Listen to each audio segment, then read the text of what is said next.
Former Labour Cabinet Minister Kiri Allan recently delivered a sharp critique of the New Zealand Public Service, describing it as bloated, slow, and overpaid. It was an immediate headline. In interviews and her new memoir, this framing is presented as a piece of brave, necessary truth-telling from a former minister. Because these words are coming from a former Labour minister, they provide a powerful form of bipartisan cover for the current government's agenda.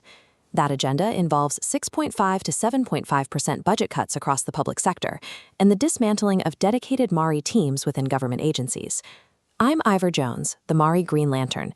Today, we are going to take Kiri Allan's 3 specific claims and test them against the actual workforce data from the Public Service Commission. We have to evaluate this rhetoric because it directly enables an administration that international monitors are already flagging for its impact on Indigenous rights. We need to find out if these words are based on data or if they are simply being used as ammunition. Let's start with the word bloated. It suggests a bureaucracy that is currently expanding beyond its necessary limits. This chart tracks core public service staffing. The workforce peaked at 65,699 in December 2023, staffing up for crisis responses. But recent data shows a rapid reversal. Since then, the workforce decreased by 3,044 full-time roles, a 4.6% drop. These numbers represent the capacity of our public services. These are the people required to staff hospitals, process benefits, and manage environmental protections in our communities. Using the word bloated to describe a workforce that is actively shrinking serves a specific purpose.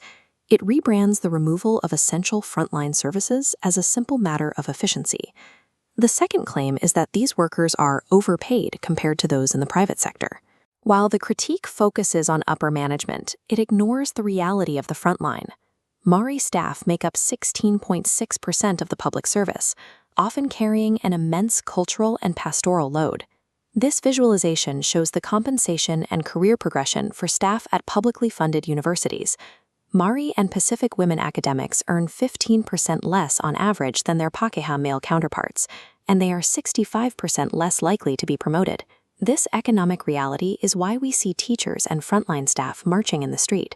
They aren't fighting for cushy perks. They are fighting for basic resourcing and fair compensation. Labeling this diverse, under-rewarded labor force as overpaid erases documented pay gaps.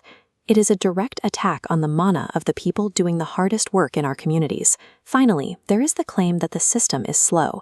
This reflects a very real frustration shared by many people. It can take years to resolve cultural rights over whale bones, or to get community funding distributed for local nature projects.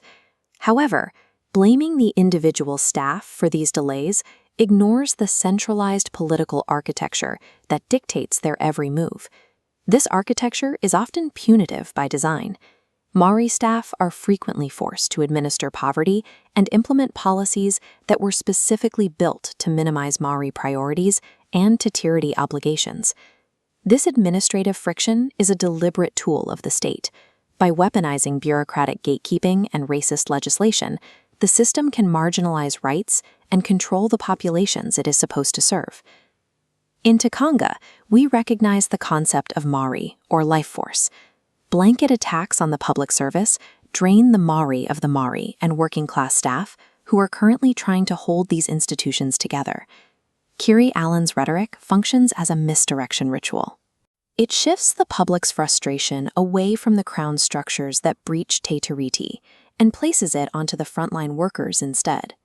This shifts focus away from the true architects of this harm. We are seeing a white supremacist, neoliberal agenda that converts dog whistle racism into actual government policy. Lasting change involves rebuilding these systems on te tiriti foundations, with devolved, well-resourced community control. Resistance is already happening across the country. Accountability involves dismantling the racist, neoliberal architecture of the state and supporting the essential workers forced to operate it. We begin by rejecting the bloated, slow, and overpaid myth.